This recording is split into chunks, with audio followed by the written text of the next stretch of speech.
Hi friends, ಗಿಳಿಗಳು ಮನುಷ್ಯರಂತೆ ಹೇಗೆ ಮಾತನಾಡಬಲ್ಲವು? ಗಿಳಿಗಳು ಮನುಷ್ಯರಂತೆ ಮಾತನಾಡುವುದನ್ನು ನೀವು ಕೇಳಿರಬೇಕು ಮತ್ತು ನೋಡಿರುತ್ತೀರ. ಗಿಳಿಯ ಮೆದುಳು ಸೀರಿಂಗ್ಸ್ ಮತ್ತು ನಾಲಿಗೆಯ ಸಹಾಯದಿಂದ ಮಾನವನ ಧ್ವನಿಯನ್ನು ಅನುಸರಿಸುತ್ತದೆ.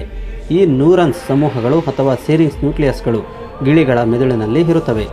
ಗಿಳಿಯು ಮನುಷ್ಯನ ಮಾತನ್ನು ಕೇಳಿದಾಗಲೆಲ್ಲ ಅವನ ಮೆದುಳಿನಲ್ಲಿರುವ ಈ ನ್ಯೂರಾನ್ಸ್ ಕ್ಲಸ್ಟರ್ಗಳು ಕೇಳಿದ ಪದಗಳನ್ನು ನೆನಪಿಟ್ಟುಕೊಳ್ಳುತ್ತವೆ ಮತ್ತು ಆ ಪದಗಳ ಧ್ವನಿಯನ್ನು ರೂಪಿಸಲು ಸಂಕೇತವನ್ನು ಉತ್ಪಾದಿಸುತ್ತವೆ. ನ್ಯೂಕ್ಲಿಯಸ್ಗಳ ಒಳಗೆ ಇರುವ ಈ ಹೆಚ್ಚುವರಿ ಶೆಲ್ನಿಂದಾಗಿ ಗಿಳಿಯು ಮನುಷ್ಯನನ್ನು ಅನುಕರಿಸಲು ಸಾಧ್ಯವಾಗುತ್ತದೆ. ಗಿಳಿಗಳ ಈ ಭಾಗವನ್ನು ಸೀರಿಂಗ್ಸ್ ಎಂದು ಕರೆಯಲಾಗುತ್ತದೆ ಮತ್ತು ಕಂಠಪಾಠ ಮಾಡಿದ ಪದಗಳನ್ನು ಧ್ವನಿಯ ರೂಪದಲ್ಲಿ ಪರಿವರ್ತಿಸಲು ಈ ಸೀರಿಂಗ್ಸ್ ಕಾರಣವಾಗಿದೆ. ಸೀರಿಂಗ್ಸ್ ಗಾಳಿಯ ಗಾಯನ ಬಳ್ಳಿಯಾಗಿದೆ. ಇದು ಒಂದು ಬದಿಯಿಂದ ಶ್ವಾಸನಾಳಕ್ಕೆ ಮತ್ತು ಇನ್ನೊಂದು ಬದಿಯಿಂದ ಧ್ವನಿಗೆ ಸಂಪರ್ಕ ಹೊಂದಿದೆ. ಗಿಳಿಯ ಸೀರಿಂಗ್ಸ್ ಎರಡು ಸ್ವತಂತ್ರ ಧ್ವನಿ ಪೆಟ್ಟಿಗೆಗಳು ಹೆಚ್ಚಿನ ಮತ್ತು ಕಡಿಮೆ ಆವರ್ತನದ ಧ್ವನಿಯನ್ನು ಉತ್ಪಾದಿಸುವ ಜವಾಬ್ದಾರಿಯನ್ನು ಹೊಂದಿವೆ. ಸರಿಯಾದ ಧ್ವನಿಯನ್ನು ಉತ್ಪಾದಿಸುವ ಸಲುವಾಗಿ ಗಿಳಿ ಸೀರಿಂಗ್ಸ್ ಸ್ನಾಯುಗಳನ್ನು ಬಳಸಿಕೊಂಡು ಗಾಳಿಯ ಹರಿವನ್ನು ನಿಯಂತ್ರಿಸುತ್ತದೆ.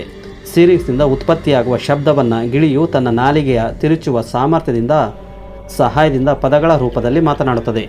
ಓಕೆ ಫ್ರೆಂಡ್ಸ್, ಈ ವಿಡಿಯೋ ಇಷ್ಟವಾದಲ್ಲಿ ಒಂದು ಲೈಕ್ ನೀಡಿ, ನಿಮ್ಮ ಸ್ನೇಹಿತರಿಗೆ ಶೇರ್ ಮಾಡಿ. ನೀವಿನ್ನೂ ನಮ್ಮ ಚಾನಲನ್ನು ಸಬ್ಸ್ಕ್ರೈಬ್ ಆಗಲಿಲ್ಲವೆಂದರೆ ಸಬ್ಸ್ಕ್ರೈಬ್ ಆಗಿ ಪಕ್ಕದಲ್ಲಿ ಇರುವ ಬೆಲ್ ಬಟನ್ ಪ್ರೆಸ್ ಮಾಡಿ, ಹಾಲ್ ನೋಟಿಫಿಕೇಶನ್ ಆನ್ ಮಾಡಿ. ಈ ವಿಡಿಯೋದ ಬಗ್ಗೆ ನಿಮ್ಮ ಅನಿಸಿಕೆಯನ್ನು ಮುಕ್ತವಾಗಿ ಕಾಮೆಂಟ್ ಮಾಡಿ. Thank you for watching.